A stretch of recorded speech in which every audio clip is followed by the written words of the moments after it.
बिस्मिल्लाहिर्रहमानिर्रहीम। अस्सलाम वालेकुम। आज हम फर्स्ट ईयर चैप्टर 4 लेक्चर 15 लेने जा रहे हैं और टॉपिक है हमारे पास बॉयलिंग पॉइंट। सबसे पहले इसकी डेफिनेशन है कि जब एक लिक्विड को हम गर्म करते हैं तो वेपर प्रेशर बढ़ना शुरू हो जाता है। एक स्टेज ऐसी आती है कि जब वेपर प्रेशर लिक्विड का इक्वल हो जाता है एक्सटर्नल एटमॉस्फेरिक प्रेशर की।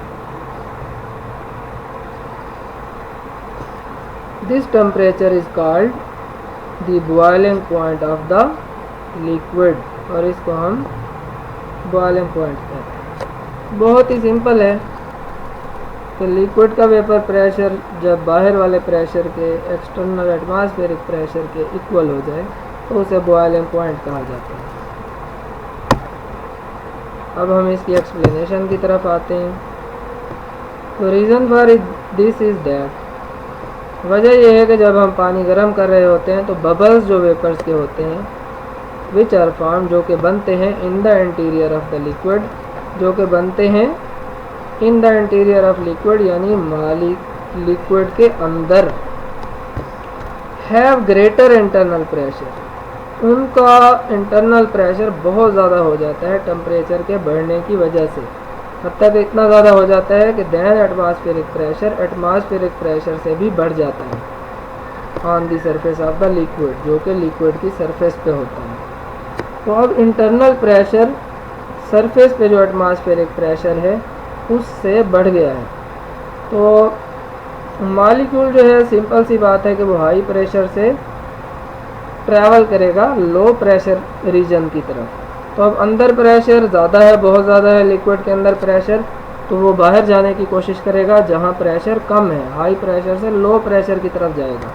अब वो वहाँ जाएगा तो क्या होगा, this thing makes the bubble, उसके नतीजे में बबल बनेगा, बुलबुला बनेगा, to come out of the liquid, वो जो लिक्विड से बाहर आएगा। जो ही वो लिक्विड से बाहर आएगा बुलबुला बर्स्ट अपॉन द सरफेस, और वो सरफेस के ऊपर फट जाएगा।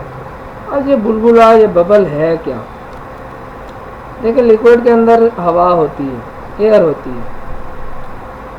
जब हम टेम्परेचर बढ़ा रहे होते हैं तो ना सिर्फ पानी के मालिक्यूल ऊपर जाने की कोशिश में लगे हुए होते हैं, बल्कि वो जो हवा अंदर फंसी हुई है, ट्रैप हुई है, वो भी बाहर जाती है। तो हमें वो बुलबुला सा नज़र आता है कि वो अंदर से खाली होता है। वो जो अंदर खाली जगह होती है वो दरअसल एयर होती है और बाकी सराउंडिंग पे वाटर होता है। जब वो सरफेस पे पहुंचता है तो एयर वो बबल फट जाता है, क्योंकि एयर जो होती है वो बाहर निकल कर ऊपर चली जाती है और पानी के मालिक्यूल जो होते हैं वो कुछ भारी होने की वजह से फट कर नीचे गिर जाते हैं और वापस लिक्विड का हिस्सा बन जाते हैं। Thus a constant stream of bubbles comes out at the boiling point। लिहाजा हम देखते हैं कि बॉइलिंग पॉइंट पर मुसलसल बबल्स बनते हैं और वो इस लिक्विड में से निकल कर ऊपर जाते रहते हैं और वहाँ ऊपर फटते रहते हैं।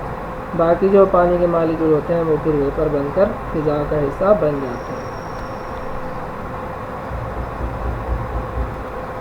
तो ये वजह थी चीज़ के बॉयल होने की।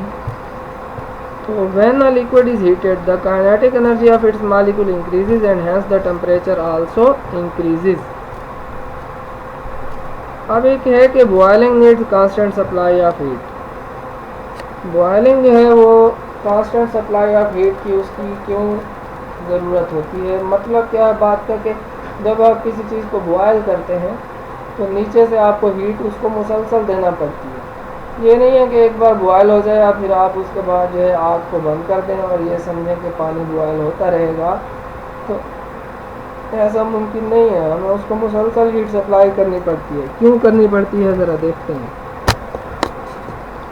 जब एक लिक्विड को हीट करते हैं तो काइनेटिक एनर्जी मॉलिक्यूल की बढ़ती है और टेम्परेचर भी बढ़ता है।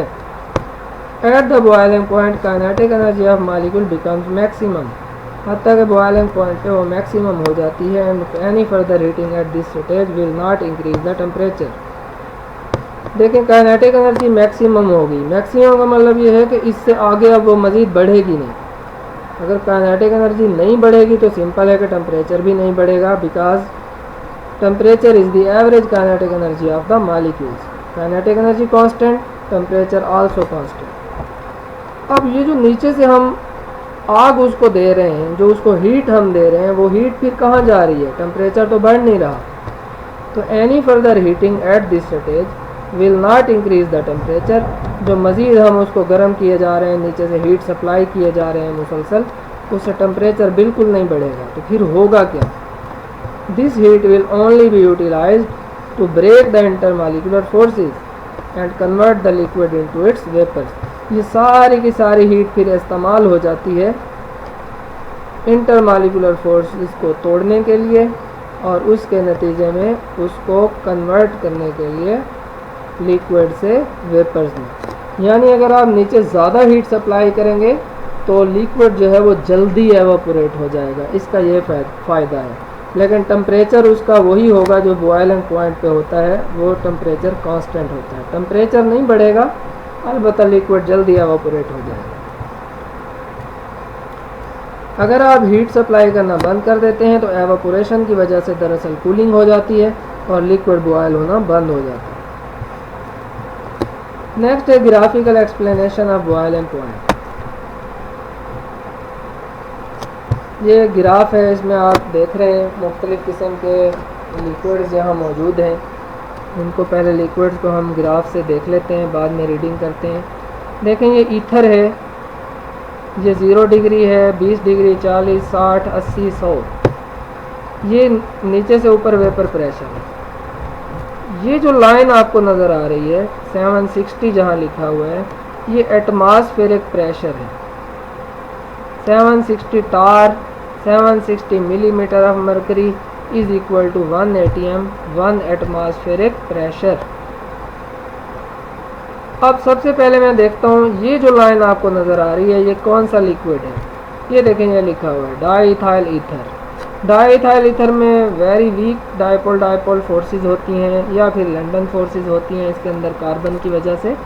इसलिए हम देख रहे हैं कि 0 डिग्री पे भी जहाँ पे पानी बर्फ़ बना होता है, ईथर का वेपर प्रेशर स्टार्ट होता है 200 से, और जो ही थोड़ा सा टेम्परेचर बढ़ाते हैं, ये देखें यहाँ इस पॉइंट पर जाकर ये वेपर प्रेशर बढ़ते बढ़ते इक्वल हो गया एटमॉस्फेरिक प्रेशर के 760 टार के। लिहाजा जब हम इस टेम्परेचर को ऐसे नीचे लेके आएंगे और टेम्परेचर एक्सिस से टकराएंगे तो यहाँ जो टेम्परेचर होगा वही होगा इसका बॉयलिंग पॉइंट, और वो लिखा हुआ है कितना है 34.6 डिग्री। इसी तरह इथाइल अल्कोहल, ये नीचे से स्टार्ट हो रही है, कोई वैल्यू है इसकी है बहुत ही कम, तो ये बढ़ते बढ़ते बढ़ते बढ़ते टेम्परेचर बढ़ता जा रहा है हत्ता कि हम 760 के करीब पहुंच गए और 760 पे वो बॉयल हो गया। तो कितना है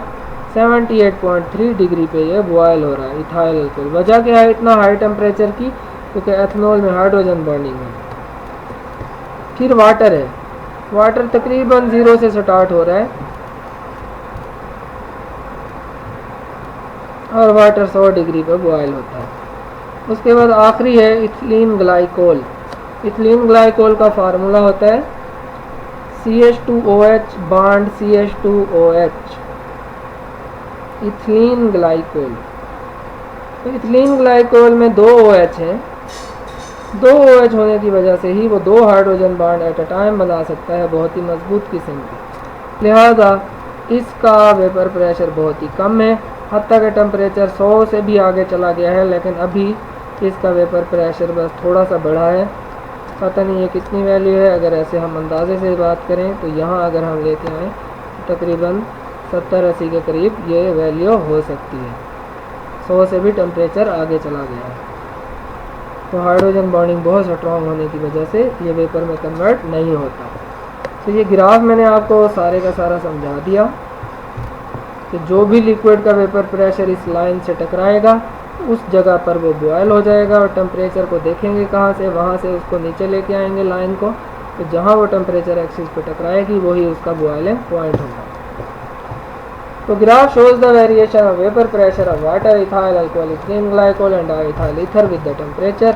It shows that liquid reach up to their boiling point when their vapor pressure is equal to 760 tar at sea level. Sea level की बात कर रहे हैं हम। वजह यह है कि सी लेवल पे ही एटमॉस्फेरिक प्रेशर 760 टार होता है। The way these curve start at 0 degree is interesting. कहते हैं 0 डिग्री पे जो इनका स्टार्ट है वो इंटरेस्टिंग है। वाटर जो स्टार्ट लेता है वो 4.8 टार पे लेता है, जबकि डाईइथाइल ईथर हमने देखा है कि वो 200 से स्टार्ट ले रहा है यहाँ पे। This is due to difference in the strength of their intermolecular forces, क्योंकि फोर्सेस इनकी डिफरेंट हैं। वाटर की फोर्सेस हाइड्रोजन बॉन्डिंग वाली हैं, वो स्ट्रॉन्ग है, जबकि डाईइथाइल ईथर में वीक डायपोल फोर्सेस हैं या लंडन फोर्सेस हैं, लिहाजा वो वीक हैं और उसके नतीजे में उसका वेपर प्रेशर बहुत ज़्यादा हाई है same temperature. The curve for water goes along with temperature axis to a greater extent at the beginning as compare to ether. यही वजह है कि जो पानी की कर्व है ये टेम्परेचर एक्सिस जो कि लेफ़्ट से राइट की तरफ जा रहा है उसके साथ ज़्यादा ट्रैवल करती है आगे की तरफ। ये देखें इस तरफ जा रही है हत्ता कि यहाँ पहुँची, जबकि डाईइथाइल ईथर की कर्व टेम्परेचर एक्सिस के अलांग राइट साइड पे थोड़ी सी आगे जाती है और उसका सफ़र ख़त्म हो जाता है क्योंकि उसका बॉइलिंग पॉइंट जल्दी आ जाता है। It means that water can hardly overcome its intermolecular forces at low temperature।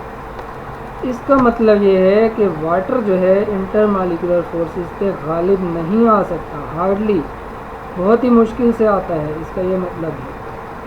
तो बहुत ही मुश्किल से ओवरकम करता है यानी गालिब आता है इंटरमॉलिक्यूलर फोर्सेस पे लो टेम्परेचर। पानी में लो टेम्परेचर पे इंटरमॉलिक्यूलर फोर्सेस बहुत स्ट्रॉन्ग होती है। यही वजह है कि आहिस्ता आहिस्ता उसका वेपर प्रेशर ऊपर की जानिब बढ़ रहा है और टेम्परेचर लेफ़्ट से राइट बढ़ता जा रहा है। It is clear from the curves that vapour pressure increases very rapidly when the liquids are closer to their boiling points.